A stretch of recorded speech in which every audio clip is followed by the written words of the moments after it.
Una sociedad injusta. Un pequeño grupo de valientes. Un proceso que inspiró al mundo. Que las revoluciones no se exportan.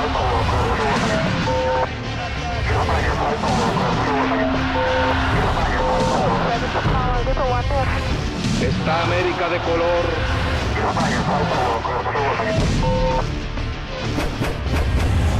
Revoluciones. Revolución cubana. La historia tendrá que contar con los pobres de América. 1868. El inicio. El 9 de octubre de 1868 comienza en el ingenio azucarero La de Majagua la Guerra de los 10 años, cuando la clase baja cubana y algunos terratenientes deciden terminar con la colonia española y con la esclavitud. Pero el sentimiento independentista no está maduro y se firma la paz antes de conseguir el objetivo. Surge un nuevo pensamiento revolucionario que se consolida en José Martí, célebre escritor y político cubano. La ideología de Martí consistía en el fin del dominio colonial español, lograr la unidad de todos los cubanos en una república y paralizar el expansionismo estadounidense que ya invierte millones en el azúcar, el tabaco y la minería cubana. Martí reúne en Nueva York a veteranos de la Guerra de los 10 años y funda el Partido Revolucionario Cubano, que en 1895 impulsa la guerra independentista, una guerra que le cuesta la vida a Martí.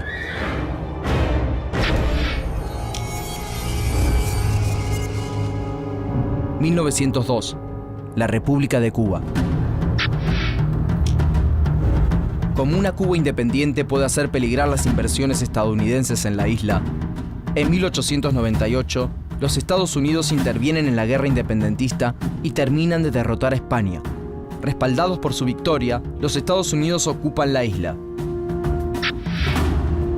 Los cubanos se ven obligados a optar por aceptar una ocupación lisa y llana de los estadounidenses, o tener una república solo supervisada por ellos.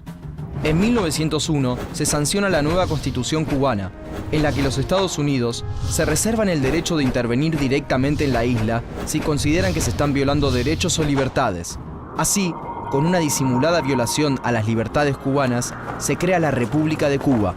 La isla simplemente ha cambiado de dueño. Ya no son los españoles quienes la explotan.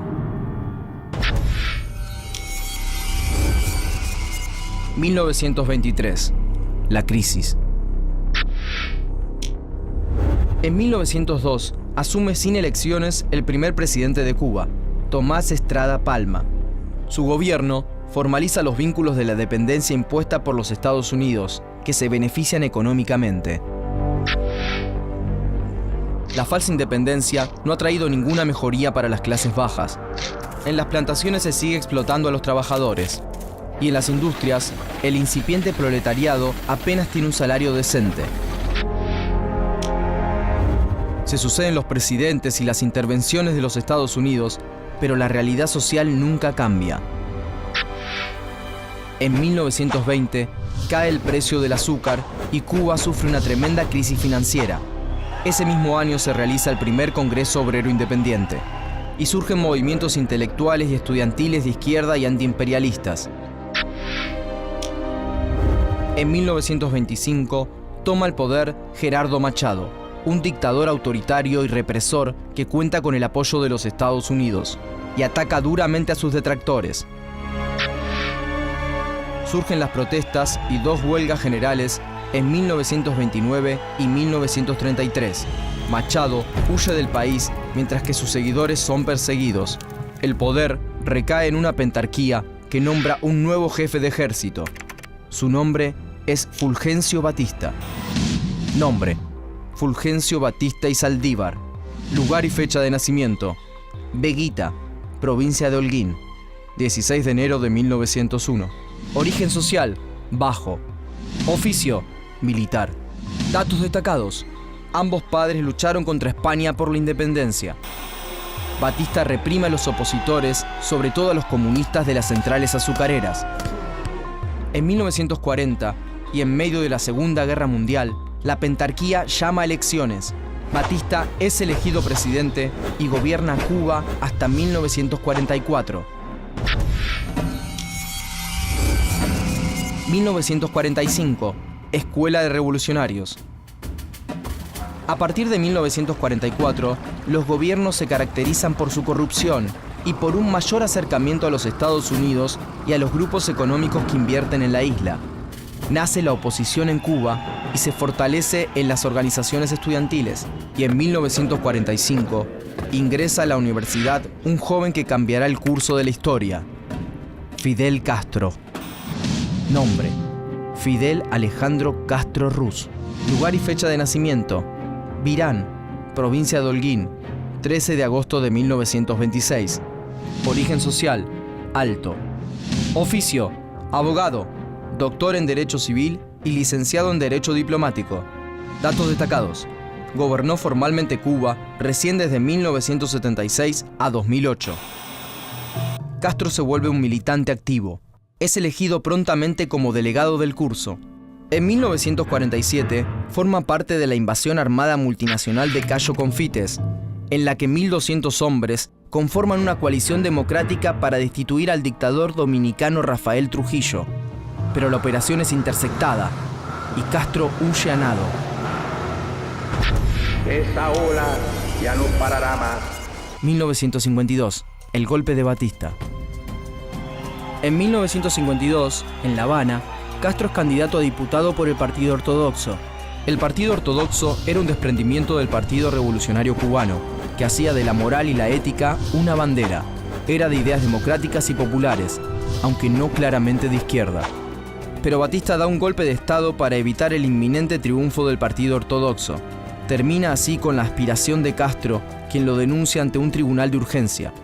Si Batista no es castigado, ¿cómo podrá después este tribunal juzgar a un ciudadano cualquiera por sedición o rebeldía contra este régimen ilegal producto de la traición impune? El tribunal no juzga a Batista y Castro opta por la lucha armada. En distintas partes de Cuba nace la idea de la guerrilla como única opción. En La Habana, un grupo de jóvenes va a la universidad en procura de armas para resistir a Batista. Entre ellos está Camilo Cienfuegos. Nombre: Camilo Cienfuegos Gorriarán. Lugar y fecha de nacimiento: La Habana, Cuba, 6 de febrero de 1932. Origen social: bajo. Oficio: escultor y sastre. Datos destacados: su madre y su padre eran anarquistas españoles. Cienfuegos deja la isla y critica el régimen de Batista desde los Estados Unidos y a través del periódico La Voz de Cuba. Hasta conquistar la verdadera independencia. 1953. El ataque al cuartel Moncada. Continúa la corrupción y el enriquecimiento de la oligarquía azucarera. Mientras parte de las clases media y baja se vuelven partidarias de la insurrección, estudiantes, obreros e incluso empresarios se oponen al régimen. En ese contexto, Fidel Castro reúne un grupo de jóvenes del Partido Ortodoxo. Y el 26 de julio, 135 rebeldes atacan 2 cuarteles en la provincia de Oriente: el cuartel Moncada, en Santiago de Cuba, y el cuartel Carlos Manuel de Céspedes, en Bayamo. Las fuerzas de Batista reprimen con ferocidad. Ambas incursiones fracasan y se producen bajas en los dos bandos. En palabras de Castro, el Moncada se convierte en un taller de tortura y de muerte. Hay solo 6 muertos en combate y más de 80 torturados y ejecutados. Castro y algunos compañeros logran escapar a Sierra Maestra, pero son sorprendidos mientras duermen en un refugio. Castro es sentenciado a 15 años de prisión en la isla de Pinos, donde escribe La historia me absolverá, un alegato de defensa que retoma ideas del nacionalismo y del antiimperialismo de Martí. No se puede confiar en el imperialismo. 1955. La liberación y el regreso. De nuevo en Cuba, Cienfuegos es herido en una manifestación, fichado por comunista y deportado a México. Mientras, Fidel realiza varias apariciones públicas y la presión de distintos intelectuales del mundo hace que Batista deba liberarlo en mayo. Castro se exilia en los Estados Unidos y luego en México con su hermano Raúl.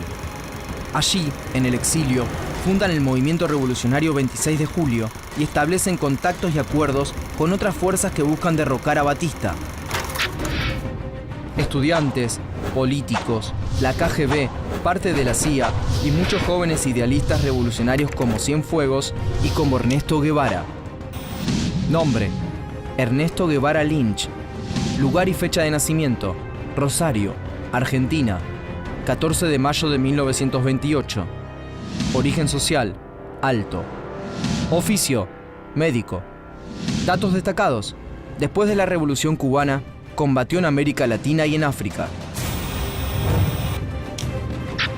Durante todos los meses, ya son 16 los meses que hemos estado en la Sierra Maestra, hoy aprovecho la oportunidad para dar al pueblo de Cuba el primer saludo que tengo oportunidad de dar. De un pueblo que he decidido defender, conociendo solamente a través de la acción y del pensamiento de nuestro jefe y del campo. En 1956, 82 miembros del 26 de julio y un cargamento de guerra parten de Tuxpan, en el estado de Veracruz. Navegan 7 días bajo la tormenta y encallan en Los Cayuelos el 2 de diciembre y deben abandonar en el yate la mayor parte de sus pertrechos. 3 días después, los embosca el ejército de Batista, que había sido alertado de la misión. Muchos mueren en combate o son ejecutados. Pero poco más de 20 huyen a Sierra Maestra, dispuestos a enfrentar a los 75.000 soldados de Batista. Morirán por su única, verdadera, irrenunciable independencia. 1957. El ataque final. Durante 1957 y 1958 se suceden numerosos combates y el pueblo cubano, cansado de Batista, pone sus expectativas de liberación en los rebeldes. Y el movimiento engrosa sus filas a medida que avanza por los pueblos y campos cubanos. En 1958, Batista ordena una fuerte ofensiva en Sierra Maestra, pero ante las numerosas bajas, el ejército se retira. La contraofensiva rebelde se expande por la isla y Guevara y Cienfuegos se desplazan a Occidente. Y el 28 de diciembre de 1958 toman Santa Clara, último reducto antes de La Habana. Batista huye del país con $100 millones y muere en España en el 73. Castro entra en Santiago de Cuba y forma un gobierno revolucionario que se vuelca con el tiempo al comunismo. Dorticós Torrado, un político afín a Castro, gobierna en su nombre hasta que le pasa el poder recién en 1976. Ni ladrones, ni traidores, ni intervencionistas. Esta vez sí que es la revolución. Y esa revolución cubana inspira hasta hoy a los revolucionarios de todo el mundo. Patria o muerte.